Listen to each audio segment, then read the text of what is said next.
And we're live with the launch of Poe Macabre Master 3. Have you launched the Kickstarter yet, Kevin? It is live.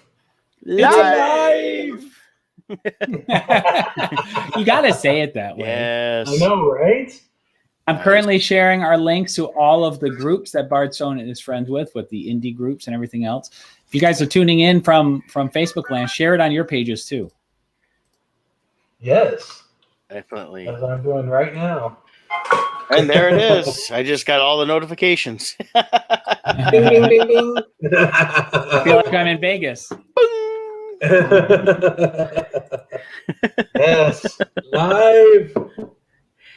All right. We got $1,500 goal. We got one backer already, $33. Let me get this shared. I'll get the screen up here. And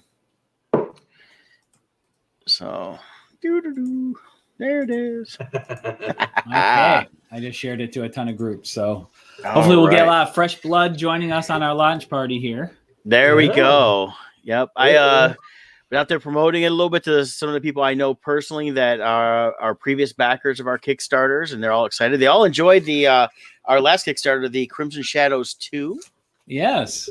Yeah, there was an awesome review posted about it. It's just hitting everybody's mailboxes, and one of the review sites put a wonderful review up. Yeah, it was really great. And then actually reading through, I was like, wow, he actually did read the comic. That's what, my thought was. Which actually made me like it even more. Is like, oh, wow, not only is it a nice review, you can tell he actually enjoyed it. So, yep. Yeah. Yeah, it was wonderful to read. Wonderful. All right. I got the links in the chat. You're welcome to chime in through the comments. If you're watching on Facebook or YouTube, definitely say hey and let us know how's it going. If you're a previous backer, let us know what you like about it. Yes, definitely. So, yeah. So this is our what? Six. Well, we got what? 2 issues of Crimson Shadows. We've got 2 previous issues of Poe, as well as Wretched Realms. Yeah. So this is be number 6 for the actual Bardstone. Yep. And so far, 100% completion and fulfillment on time. Yep. And I saw Zane last week. You mentioned he's really bad about checking his emails, but I think he finally got a hold of you for Crimson Shadows too. Yeah, he forgot to send me his mailing address, so I got it though. Yeah. And he's actually back to, I think he's back to Poe before and Crimson Shadows. So if he forgets again, just send him his crap. Well, the problem is Kickstarter, you only have access to your backer report for so long. So if they forget in a future one, I can't go to the old list and see it. I see. Now I was not aware of that, so that's some news there. Yeah. So okay, so they don't want it abused, and I like that idea. That's great. Yeah, absolutely. So yeah, we're live, going. Looking forward to getting this out there and talking to everybody about it. So yeah, really excited. Yeah, we Great got a video, by the way. Thank you. You know, I had to go back after the Odd Musings yesterday because I noticed I had some timing issues on a few things and fixed that a little bit, but it came out pretty good. You know, it was not my best effort, but I put the best of the time I had into it. I probably could have spent hours more. It's like everything we do with our projects is you always see stuff you could fix later. Yes. Oh yeah. And unless you're George Lucas, you just gotta keep it and go. Yeah. Well, pretty much. I mean, I'll go back in 15 years, and I can re-edit it with some new technology and put in some more droids and a Boba Fett cameo. Hey, we got another backer. When we get to the point where we can write a $100 million check out of our personal savings account to fund a full production like he did, we'll have that right to do that. Exactly. I'm going to go grab my coffee here. I'll be right back. So Kevin's got a beer. It looks like I got tea tonight. I didn't grab a beer yet, so I've just been rushing. For those that are watching, we're actually going to be at a Comic-Con this weekend. So if you're around the Dayton area or it's worth the drive, hey, another backer popped on there. Awesome. Nice. And so it's Gem City Comic-Con down in Dayton, Ohio, Dayton Convention Center. We'll actually have issues of Poe. Not issue 3. We'll have issues 1 and 2. We'll have Crimson Shadows 1 and 2, Wretched Realms, as well as previous works that we've all worked on independently too. Yep. So it's gonna be exciting. So looking forward to it. Yes, first show of the year. So excited right now. Yeah, and except for Scott, I'm sorry, I'm giving Scott a lot of crap about that, but I understand why. Because I mean, 2 back-to-back shows is tough to do, and we'll be all 3 of us will be in Tampa. But we got pretty much everybody that worked on some of these books is going to be there. So we've got Sean Forney, and then we've got Jay Fife. Yep.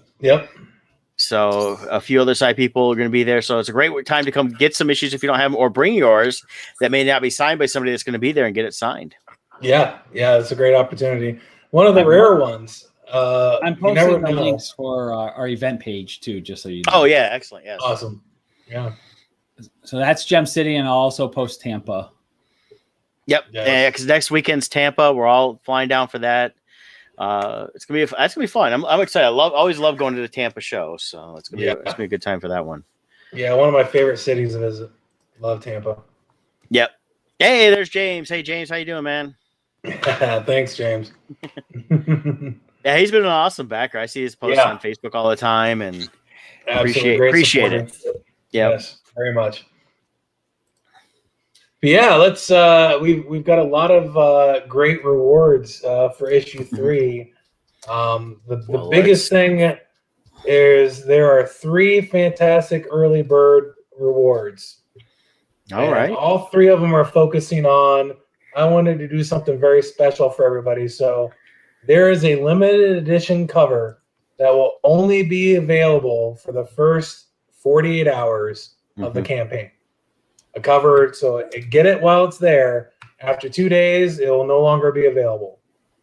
I wanted to offer something that was very, very limited, very special. So it's a great cover. I love it. Kind of an homage to the old black and white movies. I love that image, and I just wanted to do something special. So that early bird reward only available for the first 2 days of the campaign, and you can get that exclusive limited cover for only $15. That's awesome. Fantastic. Only $15. Yeah. Nice. And then there's a second early bird reward where you can get all 3 of the standard paperback covers. So the regular standard cover, the Kickstarter limited edition cover, and the 48-hour cover, and that is only $20. Oh, that's a steal. Sorry. I might have said that wrong. Is it 25? Well, let's find out. I will scroll down. All right, the early bird is 48-hour one is $15, and it is you got $20 for the Poe pack issues. Oh, that's issues 1 to 3. So that's issue 1, 2, and 3. And then you've got 25 for the sketch. And here we go. The early bird is 25, and it's 25. 3 covers. So yeah, which is still a steal. That's great. Yeah, so, absolutely. So if they want the medal also, can they add it on? The medal is not available as an add-on, honestly. Okay. Yeah. Well, you have the $50 pledge. Are they able to add on the 48-hour one? Yeah. So on the last early bird reward, you can actually get all 4 covers: the 3 paper covers, the metal cover, and a piece of original art from The Mask of the Red Death. So that's the $120 price point. Yep. So where you get all 4 covers plus original art. The original art makes it well worth it. Yeah. Yes. And there's only 2 of those, though. Yes. And also tell everyone about the original art for this issue. Well, after all lots of time on the Crimson Shadows and the previous 2 issues of Poe, I've worked mainly digitally, which has enabled me to do a lot of things very fast. Hey, how's it going, Sean? Yep. And he's questioning if we're fellas. So I really wanted to go for a little bit of a different atmosphere and feel. So for Mask of the Red Death, I actually went back to doing everything traditionally. So all the original pages are pen and ink with ink wash, because I wanted to get a little bit of a different feel and style. And I'm incredibly happy with the way that the original pages turned out. I haven't done, well, honestly, these are the first sequential art pages I've done in the traditional fashion. So I just wanted to be able to actually get my hands dirty, so to speak, and just really go all out with this. And I'm super happy with the results. So in this early bird reward, I'm offering 2 of the pieces for a very good price, and all 4 covers. There's also another reward that you can get some original art from the book, and a copy of the standard cover. I believe it's $85, and you get one of the originals and a copy of the book. And the other thing I wanted, go ahead. I was going to say, if you like collecting original art, you're going to want to get in early. Tell them how you're choosing the artwork. Yes. So anyone that picks a reward that is getting original art from Mask of the Red Death, either the early bird or the standard reward, it's going to be a first come, first serve. So at the end of the campaign, I'll look back and see who pledged at what time. So the earlier pledgers are going to get sent images of all the original art, and they get to pick which one they want. So you get to pick exactly which page you would like. But there'll be a time limit on how they'll have to respond kind of quick. They can't take 3 weeks to decide. Exactly. Everybody will have like 1 day to decide and pick their piece, and then I'll move on to the next person. And in total, there's only 10 or 12 of the pages I'm offering. So there's not a lot available. I want to keep a couple of the pages, but I will say the majority of the pages that I know people will want are going to be included in this. Most of them featuring good old Red himself as represented right there. Very good. Yeah, it was so fun watching when a few months back, Kevin went through a massive drawing spree here. And Brett and I got to see the behind the scenes as he was finishing the pages. And it was really cool to see the process unfold. And Kevin was just on fire doing this issue. So it was as soon as I realized and tested my theories on how I wanted to do it, it went very fast. And I was just really happy with the results. So I got the originals here. So some of them are actually 11 by 17 for the more complicated pages. Make sure I got that. I don't want to show too much, but you're getting a sneak peek at the story here. There's the image that was used for the cover. That's the cover art that's available. Here's the image used for the other cover. And let's see, then... that one cover was Red singing "Stop in the Name of Love," right? That's right. Exactly. So I'll give another sneak peek of a fun page here. Trying not to show too much, but just to give everybody an idea of the pages are fantastic. I of course I'm biased, but thanks, James. Yeah, I haven't shared it, but we're at $173 right now, 5 backers. So nice, awesome. So yeah, it's I enjoyed this so very much. I cannot stress how enjoyable this was, and I really stretched my artistic abilities. I mean, some of these pages I wanted to bash my head in the wall, but I just really enjoyed coming up with the atmosphere and telling the story. It's one of my favorite Poe stories, so I just wanted to do it justice. Obviously, there's just some of that was used for so many panels that you just do it once and add it in, obviously. But tricks of the trade. I think anyone is going to be very happy with the original art that they get. So I'm really excited to see if everybody grabs a hold of those real quick, and if not, there's a lot of other great rewards. What's always popular with the Kickstarters is the metal cover. So there's a fantastic metal cover, and there's only going to be 25 copies of that printed. That's going to go fast, and I love the image. It's up top. Is it up top? Okay. Yep. And there it is. Yeah, there you go. And it's gonna. These metal covers at Ready Comics does for us are fantastic. They are amazing. The colors are just wonderful. So learning a few of the tricks of the trades, I just know that this image with those colors, the way they look right there, it is going to be absolutely amazing on the For metal. those who don't know the metal covers, they are phenomenal. It's the full issue with the metal cover on the front. And, you know, if you look at this image, if it was a regular print, it would be oversaturated. But the way it prints on metal, this is going to like pop and look so cool when it's done. It's I'm looking forward to it. Yeah. Every one of the covers that we've done for all of our Kickstarters have been one of the hottest things and one of the hottest rewards that we do.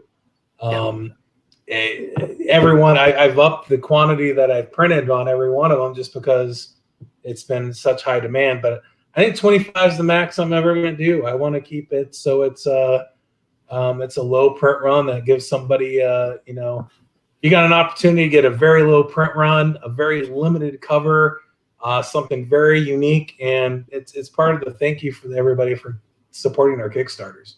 We love everybody. You've been so great in the last year and a half while we're all stuck at home in this whole COVID and everything else. You have supported us, all of the Kickstarters. We can't do this without you. So thank you, everyone that's already pledged. Thank you for everyone that has pledged in the past, for all the other books. And we cannot do this without you guys. I cannot stress how much the support means to us, Scott, Brett, all of us, and all of our friends. I mean, Sean Forney's Kickstarters and Ronnie Fikes. These are creators that we can't do this without your support. So these Kickstarters are what has kept us going and kept our creative juices flowing when we couldn't go to conventions. So from the bottom of my heart, and I'm sure everyone else will agree, thank you guys so very much for allowing us and giving us the opportunity to do this. So I'm just so happy to be able to be in this position. I'm so happy with the way Bardstone books have been coming out, to get to see these books. And if 2 years ago you told me this is what would be, I'd have 3 sequential books I would have released and already inked 2 other books at this time, I would have thought you were crazy. Absolutely insane. Well, here's what's exciting. When we first were discussing Bardstone, it was pre-COVID. It was just before COVID. And the whole marketing plan around this was to be geared around conventions.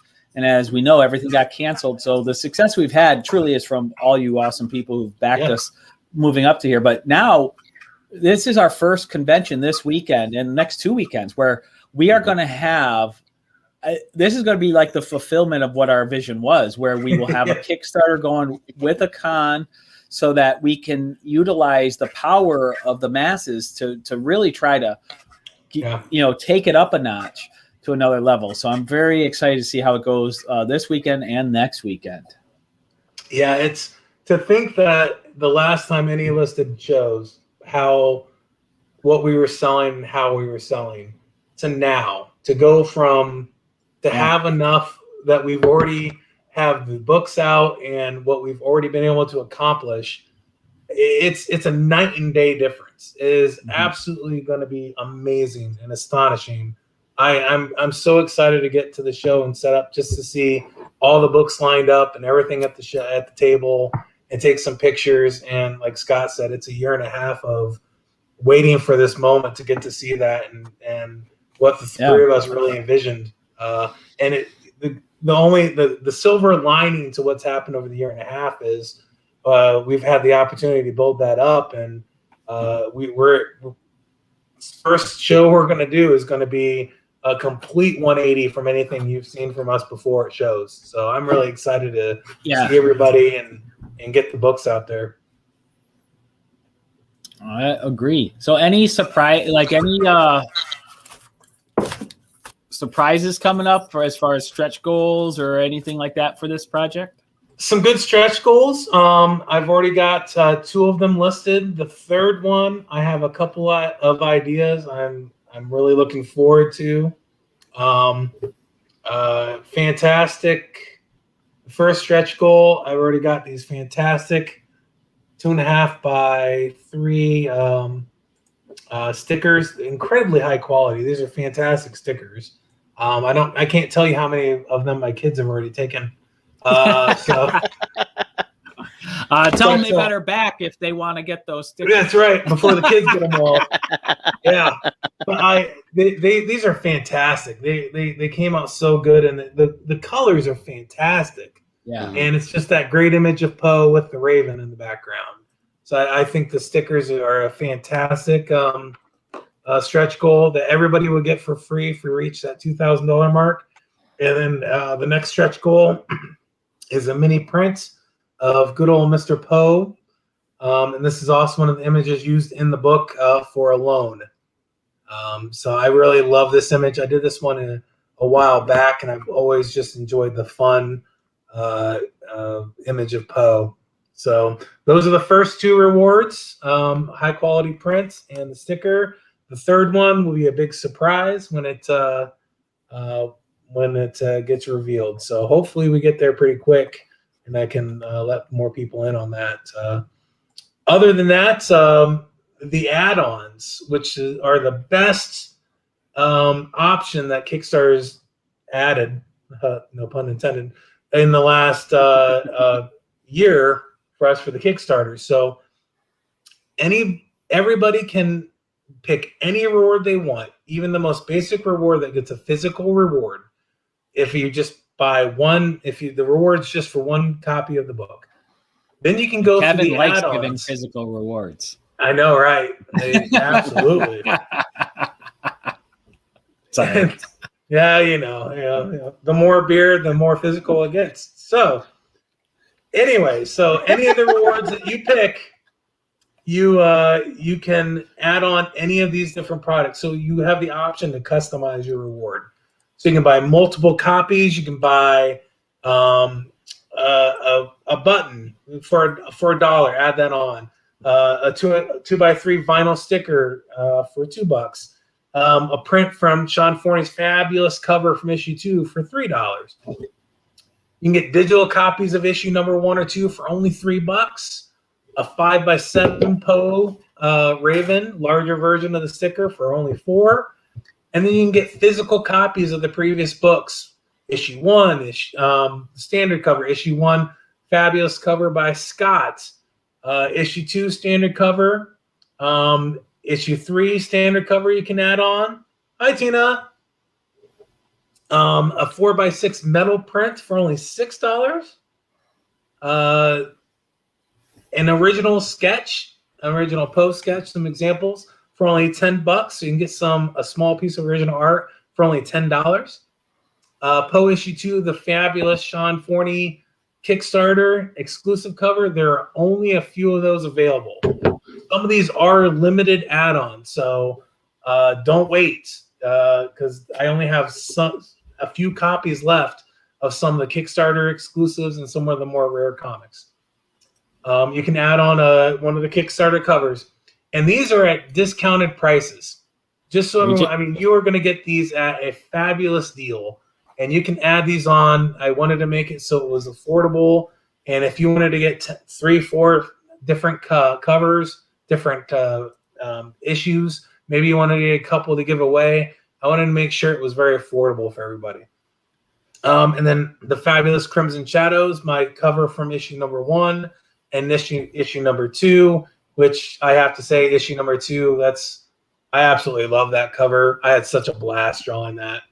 I love the colors you did on that too. Yeah, that was exactly what I had in my head, and that very rarely actually comes out exactly the way you envisioned it at the beginning.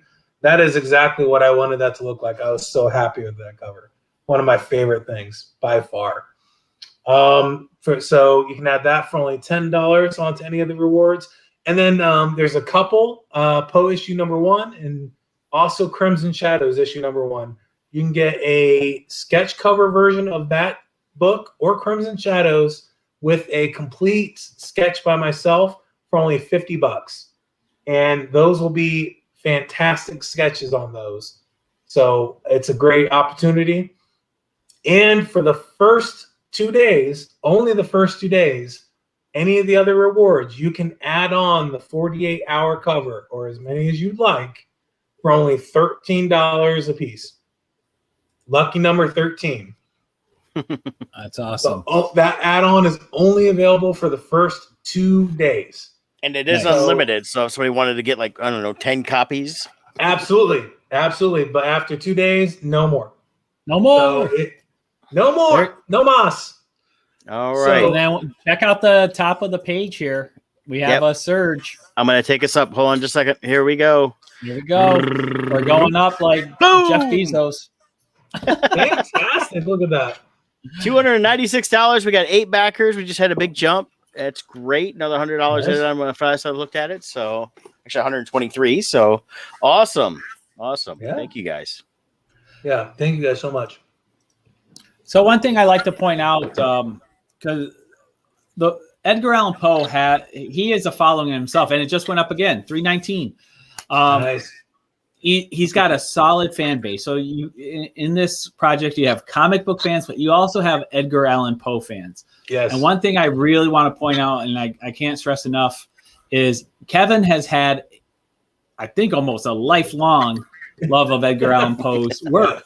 And Absolutely. so when you're buying this, it's his interpretation. He puts a modern spin on the works, but he is very true to the works. And he knows Poe's history, his backstory, why he wrote what went behind a lot of these stories. So he puts a lot of thought into these stories to really make them unique stories with his interpretation, but at the same time, true at the same time. And do you use the actual text? For the most part, yes. I am trying to stay as close to the original text and verbiage that Poe used. I'll break out certain things and add just little twists due to it being more of a modern story. But I try to keep it as close to the original Poe stories as humanly possible. The few twists I have added are generated. They're not.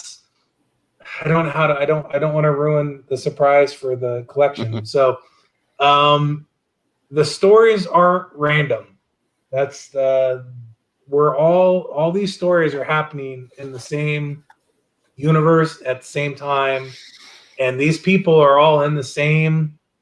All these stories are happening at the same time. That's all I'm going to say. More of that will come around in the collected edition, and you'll see a very fun, fantastic mini story that I can't wait for everybody to see. That's my little teaser, but that comes later. So I am so happy with the way this has gone, and the first story I laid out and did everything for 3 years ago will actually be the last one that I do, and that will be in the collected edition. And everything stemmed from that. So all these stories were done after, so it all made sense. So there's a grand scheme in the works, and I can't wait for everything. So, like Scott said, I've been such a huge Poe fan since I was young. Vincent Price, old horror movies, anything in that vein is what I grew up on, sci-fi. Well, and in addition, just to point out too, with Kevin's background, in addition to Edgar Allan Poe, he mentions the horror genre is very closely tied to Poe. You've worked on officially licensed sets for Hammer Films, and other things as well. So you've created officially licensed works for a lot of great projects. Yeah, I've been incredibly lucky with being able to work with some of my favorite products and properties. I got to just work. It's been announced, so it's okay. I got to work on the Dynamite universe and draw those characters. Keyword was die. Die, exactly. So it's Dynamite's universe being turned into zombies and monsters, which hello, that's me. So that was fantastic to get to work with some of those classic characters. But I was so enthralled to be able to work on Hammer horror films and those properties. the majority of that those products were never released in the U.S. Right, That's the only bummer about it. Yeah, so I'm really excited for us to go and do a show in London because the majority of everything I've ever sold when it comes to that is over in London. So I really want to go there not only to see the sites, but to meet the fans and get to see some of that. There's so many products that they have in the horror genre that don't come here. Even in this day and age with the accessibility of Amazon and everything else, there's still limitations. So those card sets were very hard to come by, and I did some of my favorite work I've ever done was on those cards. So, years ago, about 2 years prior to his death, I got to work on a set with David Bowie, and do. They did a set of The Man Who Fell to Earth, and I was lucky enough to get one of my artist proofs sent back, and David Bowie signed it himself. Wow, nice. So it was just a huge reward, and I'm a big David Bowie fan, and that's one of my. I love that film.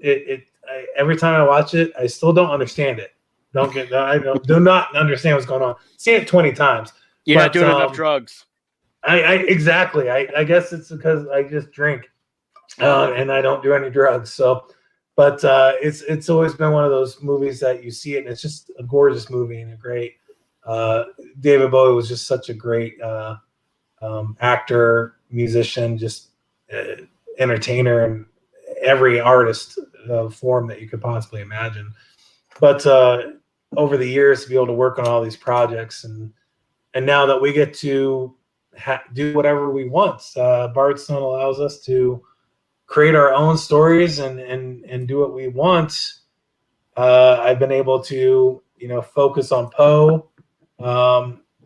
The Crimson Shadows is just a wonderful journey down into the macabre and literary monsters. So I'm basically living my 16-year-old dream at this point, minus the Playboy bunnies. So, well, we are at our 10th backer now, $340. Nice. All right. Ding, ding.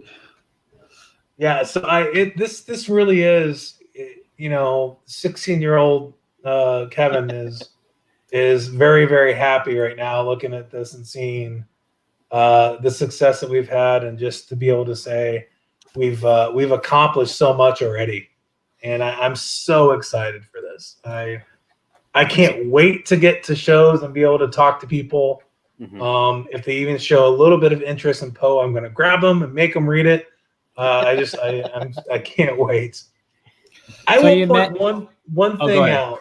The amazing thing about Poe, and I've had a couple different. I've had a basic book I did a couple years ago that was black and white with illustrations, and really enjoyed it. And it was really the predecessor to the adaptions here, but it was such a popular thing, and so many people asked for it. So I was very excited to be able to do these, the comic adaptions fully, everything in color, and really go full bore into it. But the majority of everyone that buys the book and Poe that comes up that's so excited is in the 13 to 16 age group.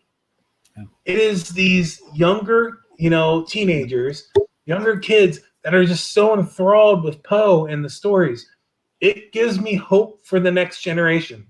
I mean, there's not much that gives me hope for the next generation anymore. You also get a lot of teachers. Yeah. Yes, many teachers stop by and they love it because the art style gives an intro to someone that might look at it as like, oh, they're old, or it's poetry, and the artwork in the comics is a gateway for teachers to try to reach some of the students that just aren't interested in English. And quite frankly, that's how I really got into Poe. As my English teacher forced me into it a little bit, knowing I would enjoy it. So I think you hit on the head. That 13 to 16 is just the perfect, because that's the age teenagers go through so many different things that kids they're changing from being children to adults, and then they start reading stuff like a Poe and things like that. And there's a lot more into it than just horror or macabre. It's all the little nuances, and they start their minds have developed more to where understanding it more, and it really does turn them on to different literature. And even for people who have a casual understanding of Poe, you what I like about what you have is you have a variety of his stories and poems. And so, yes, you have the popular ones, but you also have ones that are lesser known. Like for me, I don't know The Bells. Like you have that in here. You have Alone. You also have The Conqueror Worm. That one I didn't know. So it's really cool how you have these other stories too that, like, I know is popular stuff, but I've never knew these smaller ones. Yeah, they're some of my favorite stories are not what most people know. You know, everyone knows Annabelle Lee, everyone knows The Raven, The Telltale Hearts, which obviously I love those stories and I've included those. But some of my favorites are the ones like Hop Frog and I always say it wrong. The Curious Case of M. Voldemort. I believe that's how you say his name. It's the first zombie story. The Murders in the Rue Morgue is credited as the first ever detective story, predecessor to even Sherlock Holmes. So there's some great stories that Poe did so much in the little time that he actually did write. I mean, he wrote from a young age, but he was dead and gone in his late 30s. I want to say I might be mistaken in that. He was very young, which is crazy. You look at the yeah, he looks like he's 80. Yeah. I thought he was like 80. Yeah. Wow. So he did so many different genres. Everyone looks at, you know, everything had a little bit of the macabre twist to it, but yeah, he died at about 40 years old. He was born January 1809, died October 1849. There you go. Yep. Wow. Yeah, I know, right? Whoa. So he had a very hard life, but I think back then everyone did. Yeah, very true. So I don't think he's such a huge influence to me and many people, and he gets a lot of accolades, but I don't think he gets enough accolades in the different writings that he did. It's always in the horror and the macabre, and obviously that's where the majority of it was. But so many of the poems and so many of the stories have such a good are love stories, and it all depends on your mindset when you read the poems or some of the stories and what they meant to me when I was 13 to 16 to read them. And then when I was going back and researching and I reread the entire giant book, they mean so much more when you're in your middle age, in my 40s. So, I mean, it's look back at with life experiences and look at this, they take a completely different spin. They really do. And so, you know, depending on your mindset, when you read some of these, even The Raven, I've taken a different look at that and saying that is a positive, not a negative. I still view that, even though in my book I went with the negative as far as its storytelling. But reading it when I was in my 40s, maybe it was the mindset when I read it. I viewed it as at the end, he wasn't. Everyone thinks he's cashing out at the end. You know, he's like, I'm done. I'm just going to end it. I viewed it when I read it the last time, and it really meant to me, he was saying, nevermore. I am done with this. I'm moving on with my life. That's how I read it. Yeah, you know, and, you know, that is, I nowhere close when I was younger did I read it that way. And when I explain that to people and they go back and read it, and if you go into it with that mindset, it's a completely different story. And it's so amazing how many of his stories that, I mean, some are just grim. I mean, the guy murdered somebody. Hey, there's not a redeeming quality to that. But in a lot of the stories, even Annabelle Lee and some of the other ones that seem like they're really dark, they're not. I mean, you know, he's telling a love story. Even after she's gone, he's still in love with her. And I think the popularity with Poe is depending on, and I think where that interpretation comes in is his life had a lot of pain, and he put that pain into his writing.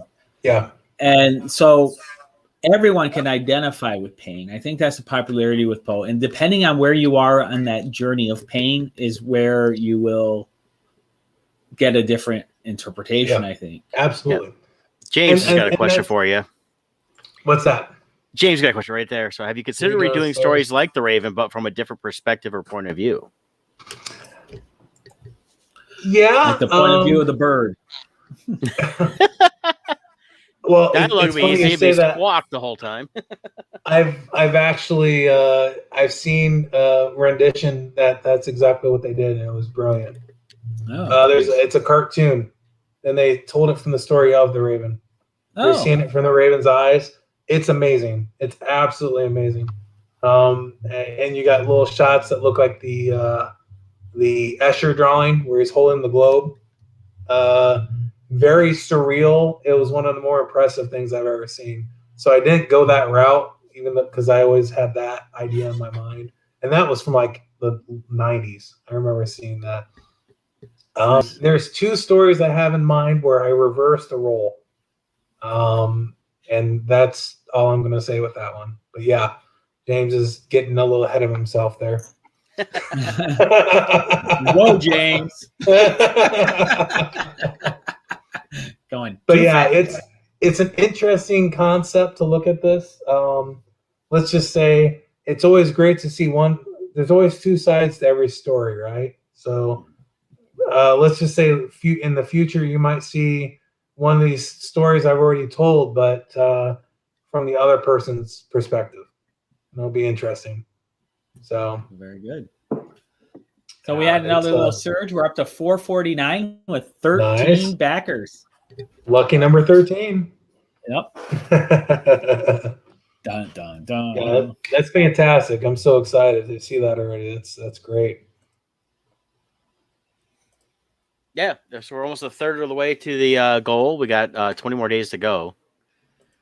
So it's be a quick. It's kind of a quick Kickstarter, and I think a lot of the cool rewards out there. So definitely hop on when you can. So yeah, the 3-week span seems to be. It just seems to fit really nice. The flow stays, and I think it works really well schedule wise for me. I like it. I like the 3 weeks, and because it's to be completely honest, it's grueling to do the Kickstarters and get them. It really is grueling. So 3 weeks is about as much, and I'm like, I'm done. So plus I think in 3 weeks that gives everybody a lot of time to hop on and take a look at all the rewards. So I really, again, it's done really well for me, and I'm just really excited at this point. To already be almost a third of the way, it's such a great sight to see. I'm really excited to see where we end up here. Nice. And it's looking good. We're off to a great start. Oh, another one, 476. Got a 14 backer. All right. Fantastic. A lot of cool stuff. Definitely, as you read through the Kickstarter, you can see all that. But again, the covers are all great. The exclusive covers are really awesome to have. And the cool thing about exclusive covers is I keep telling people that you want to get them now because someday they will be worth tens of dollars. So you can definitely increase your value. Yeah, and they're all very truly short print runs. So you never know. But it's always nice to have these limited covers and the variety and you're gonna have something that's very unique. If you're a Poe fan, you're gonna be very happy with this. That's really the best recommendation I can give. I'm so incredibly happy with the way the story's turned out. Mask of the Red Death is just a wonderful story, and I know anyone that's a Poe fan is gonna really enjoy it. Well, while we're talking about Kickstarters, let's give a shout out to our friend Rodney Fike. He's got a Kickstarter going. Let me pop this up, Brett, real quick. Yep, go ahead. It's called Pitter Patter. Yeah. So it's over on Kickstarter. They're doing well. They got 15 days to go. We're also going to be joining them on their podcast at 8:15, I believe. Yep. So you can see us on there, but This is Rodney was on our Odd Musing show the other day talking about the inspiration, his cats, for this fun story. They've done a number of other things with Hasm. Is it Productions? I think it's production. Yeah, Hasm Productions. Yep. Hasm.com, HAZZUM.com is their website, but check them out. Pitter Patter number 1 and 2 is on their thing. So you can definitely, actually what I'll do is let me copy this. I'll put the link into the comments as well. What a fun looking book. You know, it's the only thing is I'm waiting to see what happens in the last couple pages after his last book, Redneck Rampage.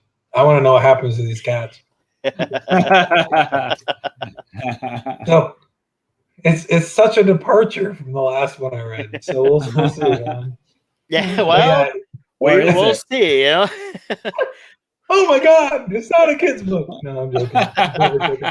Yeah, I've read issue 1 of Pitter Patter. It's a fun read. It definitely falls in line with like a Looney Tunes style and stuff like that. So it's really cool, and they've got some cool stretch goals and. Yeah, if you like stretch goals, they've unlocked a couple of them. Let's see, they're at 1,600. So where is it? Stretch goals. So they've already oh, that's right. Sean's got a bonus story being added to the book. Yeah, they're on their way to $2,000 for the window cling. And then there's also bonus stretch goals based on number of backers. So check them out. They're good friends of ours. They do quality work. They fulfill their Kickstarters. They do it on time. They do a wonderful job. So you know, we give our full endorsement to everything that Rodney does, Sean Forney does. High quality, great guys. Yeah, and they're like Bardstone. Their books are when they're launching Kickstarter, their books are pretty much done. They're ready to get them out there. Yep. So you're not waiting 6-8 months. You're going to get it within a couple months. The biggest delay is just usually printing. So do we look at your Kickstarter competition? There seems to be hundreds of books each month on Kickstarter. Yeah. I support some of them every month. You know, Well, like, let's see. Here's just to show you on mine. Here's some projects I've supported over. You know, I've got some here. Valhalla Awaits I just recently supported, and you know, some other ones as well. Staunch Ambitions issue 4 came out recently. Wolverine and Friends, that I just received that one recently. Yeah, I got that one too. I haven't read it yet, but I just got it. At the Monuments, I'm looking forward to receiving that one. There's that Poe Macabre Master issue 2. The Few and the Curse. So there's all kinds. But here's the thing: it's kind of like the movie industry if you think about it. I mean, there's so much. The support by the fans is so big. There's room for all of us, and we have our circle of friends like Sean and Rodney, each other's projects. Like even Bardstone was us helping each other's projects out. Is how this started. So it's us trying to merge forces, kind of like Voltron, where we're more powerful together than the individual lions. Well, we've called this like a virtual Comic-Con quite a few times over the last year. And the thing is, I've told people at Comic-Con for years, because I've had people come out and say the same thing. Well, all of you are your competition. I've never felt anybody in Artist Alley is my competition. Now, other people feel that everybody else is their competition, and they spend a lot of time carnival barking and things like that. Personally, it's like this. It's like, hey, you like my stuff? Great. If you don't, what do you like? I might know somebody who I can direct you to. And not everybody's going to like your stuff, but if everybody did, it'd be great. But it's not going to be that way. And same thing with us, with the Kickstarters. It's like, here's what we got. Pitter Patter is a completely different style of comic involved. And there are people that will like both. And somebody say, you know what? Poe's not for me. Pitter Patter work for the kids. Or, Pitter Patter's not for me, but I like Poe. And it goes back and forth. So we all kind of tap into each other's fan bases to help each other out. But it goes beyond that. We learn a lot. Like what a lot of people, it's kind of like, think about the WWE. When the cameras are on, they're hitting each other with the chairs. When the cameras go off, they're out having dinner together. They're sharing notes on what they did. That's what we do after the con. We all go out to dinner together. Sean and a bunch of others. We, T-minus 24. We got a bunch of friends at the shows that we all go out to eat afterwards, and we share notes. What's working? What works for what setup? What didn't work? And a lot of times you'll see us sharing notes with each other on what works and doesn't work. So we definitely help each other. I guess it would be friendly competition we view each other as. I think we help motivate each other to raise our standards, our quality levels. But I definitely don't get a negative vibe from. I can't tell you how many times I've sold other people's books for them just because I talk with somebody. It's like, oh, okay, you like my stuff? That's cool. Have you checked out so-and-so's? Or if I happen to be taking a break from my table for a minute, I happen to pop by one of my pals' tables and we're chatting. Someone comes up and it's like, oh, this looks really cool. And sometimes I kind of just go in that mode like, oh, yeah, you should check it out. It's got this, another thing. And I can hype them up because it's the artist without sounding like too much of a sales pitch. Yeah. And then, people will check it out. It's like, I was like, just look at it. I'm like, well, why are you doing this? Like, it's good stuff. Good stuff helps. The more good stuff out there, the more, we all succeed at this. Yeah. And even in our updates, when other projects are live, like Sean is the one that kind of showed me that is when he would do his updates, he would put links to like my Kickstarter or other people's Kickstarters. And it's like, oh yeah, that's a great idea. So when I do my updates, if a friend has a Kickstarter going, I'll put the link in it. The community is independent comics, and if everyone, I mean, quite frankly, won't be successful, but everyone will be more successful if everyone is contributing and helping each other out. And the more successful the other guy is the potential for you to be successful. So even outside of the comic books themselves, then there's opportunities that arise where maybe someone we know gets a certain deal or they get put on a certain project. And because of our networking with each other, we know what each other can do. Like we've hired Sean to do covers for us. But if another opportunity comes up, I would gladly recommend Sean to that opportunity because I've worked with him. I can say, hey, he's very professional. He meets his deadlines. He's absolutely high quality. So we help each other behind the scenes too in other areas. So we find out about trading card sets that need artists, and we'll help each other that way. So it's a good community, and there will be people who think they can isolate themselves. It's a small industry, and it's very hard to act alone. Well, you brought up a good talking point. A great example is Shara Lima, who we found on Facebook through some recommendations, and she's done a fantastic job on Crimson Shadows. Wretched Realms was actually the first book she worked on, and she did all the flats for me for Mask of the Red Death. I cannot be more pleased with how incredible her work is. And so anyone that ever says anything about needing help with coloring a flatter for their works, I will recommend her anytime to anybody that will listen. She does wonderful. She's fast. She's affordable. The level of how incredibly detailed those flats are. It helps the process, but like you said, it's saves one of my those sanity. scenarios. I tell you what, it cut 2 weeks at least, if not 3 or more, off my time, just because I'm working this in between, my normal job. So what she's done is just, and she has such a great eye for even colors when she's just doing flats. It's incredible. But when you find someone like that, anyone that we talk to, any one of our, in our group is going to know, hey, if you ever need a flatter, to call her, get a hold of her. She does great work.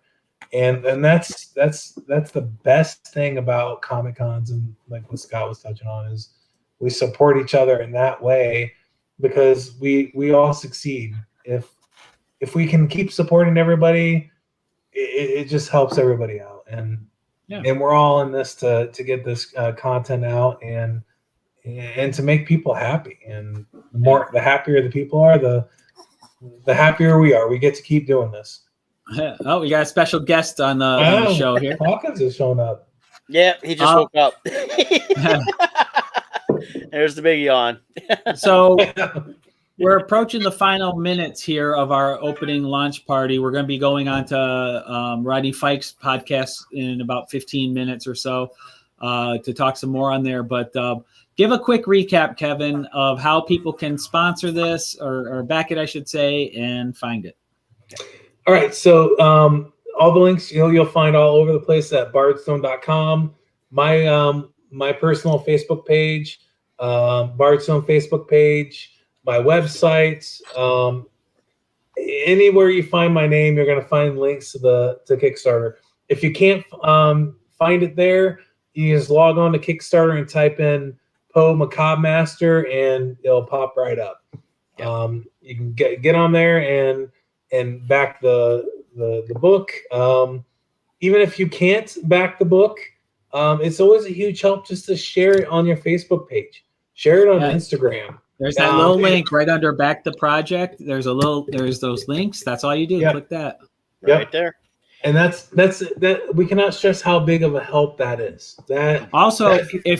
If you want to back it, but you're not able to yet, you want to hold off, see that little remind me button? Click that, because it'll send you a notification when the project's getting near the end. Because sometimes people like to wait until the last week. Yeah. So, but then they forget. But I recommend getting the first 48 hours. Get that exclusive cover. It's gonna be very limited. Yeah. No. Yeah. So you're gonna want to hop on there within the next 2 days and get your hands on that cover before it's gone, or the option is gone, I should say. I hope I can buy some. Yeah. I want to all of them. I'd run right out there and buy as many as you can. Yes, you can sell them for tens of dollars, like Brett says. Yep, someday it'll be worth tens of dollars. Yep. Well, hey, this is cool. We're hitting 8 o'clock. We're at 14 backers, 476. I'm gonna hit a refresh because my computer's been slow, and we'll see if it doesn't change. And still at 14 backers. So hey, thanks to the first 14, and yes, absolutely. Get us basically almost a third of the way there, and that's a really good jumping point for a summer Kickstarter of Poe 3. So hey, Let me run this video, and you guys keep checking it out and share the links, and we'll see you guys next time. Thanks, everybody. All right.